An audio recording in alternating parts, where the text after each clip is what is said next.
নমস্কার বন্ধুরা, আমি পলাশ বিশ্বাস আর আপনারা দেখছেন পলাশ বিশ্বাস ভিডিওস। আশা করি আপনারা প্রত্যেকে ভালো আছেন এবং আপনাদের বাগানের প্রত্যেকটি গাছ ভীষণ ভীষণ ভালো আছে। বন্ধুরা, থাম্বনেল এবং টাইটেল দেখে কিছুটা আন্দাজ করে নিয়েছেন যে কোন বিষয় নিয়ে আজকে আলোচনা হতে চলেছে। হ্যাঁ বন্ধুরা, অবশ্যই জবা গাছ। কারণ এই সময় পুনে ভ্যারাইটি, ব্যাঙ্গালোর ভ্যারাইটি বা ট্রপিক্যাল জবাগুলো কিন্তু একটা সমস্যার মধ্যে দিয়ে যায়। এই অতিবৃষ্টি হচ্ছে, টানা বৃষ্টি চলছে, এই সময় কিন্তু এই গাছগুলোর একটা ডাইব্যাক রোগ বা ফাঙ্গাল ইনফেকশন ঘটে। সেটা নিচ থেকেও হতে পারে, অর্থাৎ টবের মিডিয়ার মধ্যে থেকে। আর ম্যাক্সিমাম আবার দেখা যায় কিছুটা থাকে ডালের উপরিভাগ থেকে, কিন্তু ম্যাক্সিমামটাই মাটির থেকে আসে। তো সেই জন্য আজকের যে ঘরোয়া উপাদান দিয়ে তৈরি করা যে খাবারটা দেখাবো, এই খাবারটা যেমন এই দিকটাও নিরাময় করবে, তেমন তার পাশাপাশি গাছের বৃদ্ধি দ্বিগুণ করবে। দ্বিগুণ করে গাছের বৃদ্ধি হবে এবং গাছের পাতা সর্বোপরি হলুদ হবে না, হলুদ হয়ে ঝরে পড়বে না, কুঁড়ি হলুদ হবে না। তো সম্পূর্ণ ফুল প্রস্ফুটিত হবে এবং প্রচুর পরিমাণে ফুলও আপনি কিন্তু আপনার গাছ থেকে পেয়ে যাবেন। তার কারণ টবের মিডিয়াতে আমি এর আগের পরিচর্যা দেখিয়েছি যে কী খাবার দিতে হবে, কোন খাবারে প্রচুর পরিমাণে ফুল আসবে। সেই খাবারটা দেওয়ার পরে বা যে কোনো তরল সার দেওয়ার ঠিক দুদিন পরে আমরা কিন্তু আজকের দেখানো এই খাবারটা জবা গাছের মাটিতে পুঁতে দিতে পারি। তো যেটা দেখাবো সেই মতো যদি আপনারা কেয়ার করেন, সেই মতো যদি আপনারা আপনাদের গাছগুলোকে সঠিকভাবে পরিচর্যা করেন, তাহলে অবশ্যই আপনাদের যে কোনো জবা গাছের ক্ষেত্রে, যে কোনো ভ্যারাইটির জবা গাছের ক্ষেত্রে কিন্তু দুর্দান্ত রেজাল্ট আপনারা পাবেন। সেটা ট্রপিক্যাল হোক, পুনে ভ্যারাইটি হোক, ব্যাঙ্গালোর ভ্যারাইটি হোক, আর দেশি জবাতেও আপনারা দিতে পারেন। দেশি জবাতে যদিও এই সমস্যা অতটা আসে না, যাদের টবের মিডিয়ার মধ্যে জল হোল্ড হয়ে থাকে, একমাত্র দেশি জবা গাছ সেই ক্ষেত্রেই মানে প্রবলেমে পড়ে। তো এছাড়া কিন্তু দেশি জবা গাছের জন্য এই বর্ষাকালটা গ্রোথের সময় দুর্দান্ত, যদিও সব গাছের ক্ষেত্রেই গ্রোথের সময়, কিন্তু অন্যান্য জবা গাছগুলোর ক্ষেত্রে একটাই সমস্যা দেখা দেয়, যে এই ডাইব্যাক সমস্যা বা পাতা ঝিমিয়ে যাচ্ছে, পাতা ঝরে পড়ছে, ঝিমিয়ে পড়ছে গাছ। তো এই সমস্ত সমস্যাগুলোকে আটকাতে গেলে কয়েকটা টিপস এবং ট্রিক্স বলবো, সেগুলোকে মেনটেন করবেন। আর তার পাশাপাশি যে যে খাবার, ঘরোয়া উপাদান দিয়ে তৈরি খাবার গাছের টবের মাটিতে দিতে বলবো, সেগুলো আপনারা দেবেন। তো সবার প্রথম টিপস যেটা দেব, যে এই সময় খেয়াল রাখতে হবে যে জবা গাছের বা যে কোনো গাছেরই টবের মাটির মধ্যে যেন জল না জমে থাকে।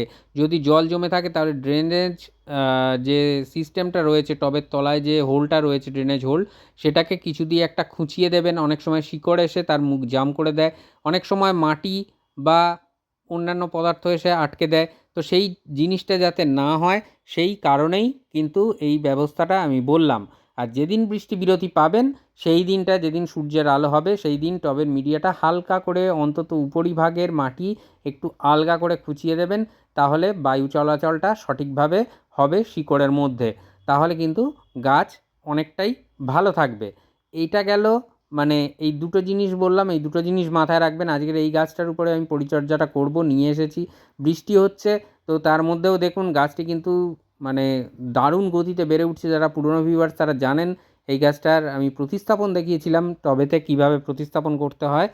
এটি একটি পুনে ভ্যারাইটির জবা। তো কীভাবে গাছ কোন সয়েল মিডিয়া দিলে খুব ভালো থাকবে, তো সেটাই দেখিয়েছিলাম এই গাছটার উপরে। তো এই গাছটা কিন্তু আজকের দেখুন কোন জায়গায় চলে এসেছে, আর ফুলের আকারও দেখতে পাচ্ছেন আশা করি যে যথেষ্ট বড় হয়েছে। তো এইভাবে গাছ ভালো করে গাছকে বুঝতে হবে, জানতে হবে, তাহলেই দেখবেন আপনি অর্ধেক সমস্যার সমাধান করে ফেলছেন। এই যে পচা ফুল, এটাকে তুলে ফেলতে হবে। এইগুলো থেকেই কিন্তু পিঁপড়ে, শামুক এগুলোর উদ্ভব হয় টবের মাটিতে। আর অবশ্যই শুকনো ডালপালা বা যদি শুকনো পাতা টবের মাটিতে, মোটমাট মাটি সবসময় টবের পরিষ্কার রাখতে হবে। আর দেখে নিন যেখানে টবের মাটি আছে তার থেকে কতটা মানে উঁচুতে রয়েছে টবের কিনারা, অর্থাৎ টবের কিনারা থেকে এই রকম নিচু করে সবসময় গাছ বসাবেন।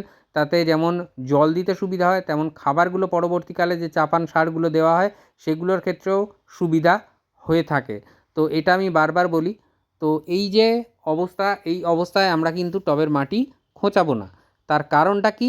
তার কারণ একটাই, যে অতিরিক্ত যদি মাটি খোঁচাতে যাই তাহলে যে ফিডার রুটগুলো আছে সেগুলো ক্ষতিগ্রস্ত হতে পারে, সেগুলো খারাপ হয়ে যাওয়ার সম্ভাবনা থাকতে পারে। ওইখান থেকে কিন্তু আপনার গাছের ডাইব্যাক হওয়ার সমস্যা শুরু হতে পারে।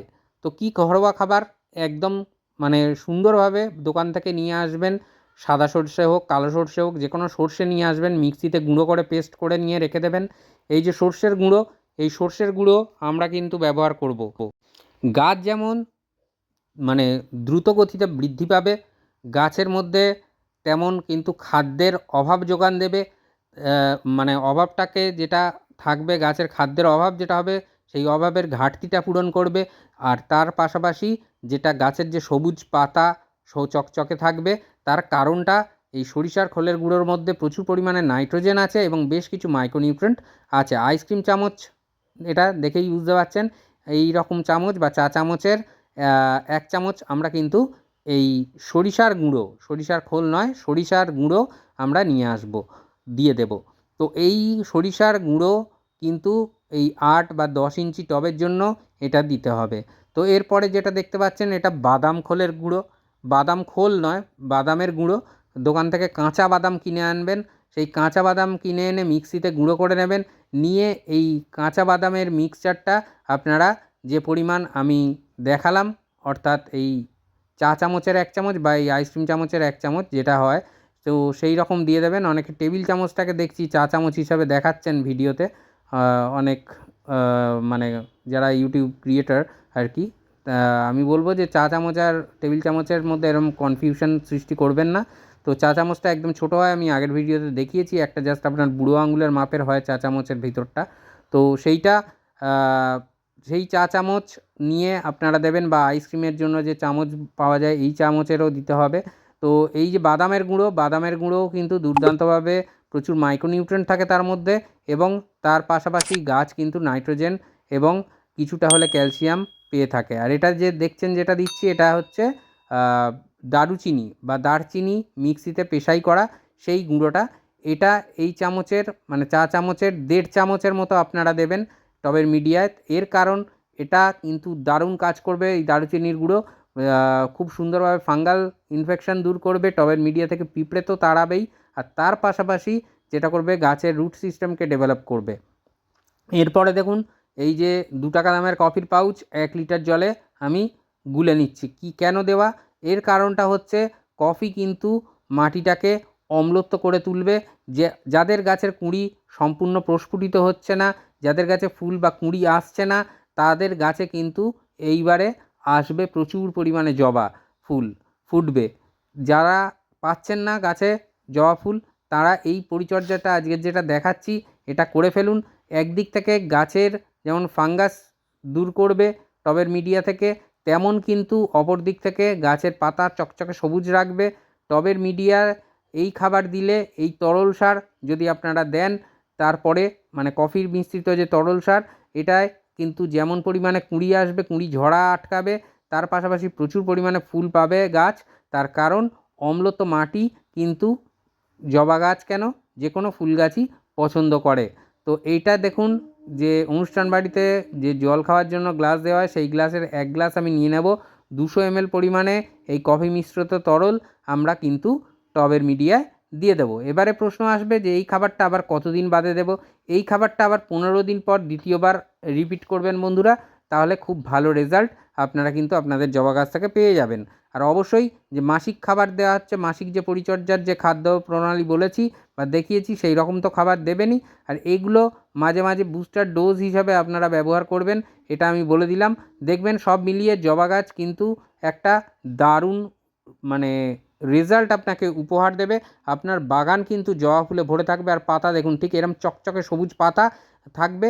আর পাতার আকার, কুঁড়ির আকার, ফুলের আকার সবটাই কিন্তু সেই গাছটার মতনই হবে, যেই গাছের যেরকম চরিত্র, যেরকম আকারের সেই গাছ ফুল দেয়। ফুলের আকার, রং সবই সুন্দর হবে যদি এই পরিচর্যা আপনি করতে পারেন আপনার বাগানে, আপনার টবের গাছে। তাহলে দেখবেন খুব ভালো রেজাল্ট কিন্তু আপনারা পেয়ে যাবেন। প্রচুর সংখ্যায় ফুল আসবে, গাছের ডেভেলপ আপনারা নিজেরাই নিজেদের চোখে দেখতে পারবেন। তো আশা করি ভালো লাগলো। যদি লাগে ভালো, তাহলে শেয়ার করবেন সকল বাগানপ্রেমী বন্ধুদের মাঝে, এটা অনুরোধ রইল আপনাদের কাছে। আর লাইক করে যাবেন, হাইপ দিয়ে যাবেন, তাহলে খুবই ভালো লাগবে, অনুপ্রেরণা পাবো। আর যদি কোনো প্রশ্ন থাকে অবশ্যই কমেন্ট বক্সে প্রশ্ন করবেন, আমি সবার প্রশ্নের উত্তর দিয়ে থাকি।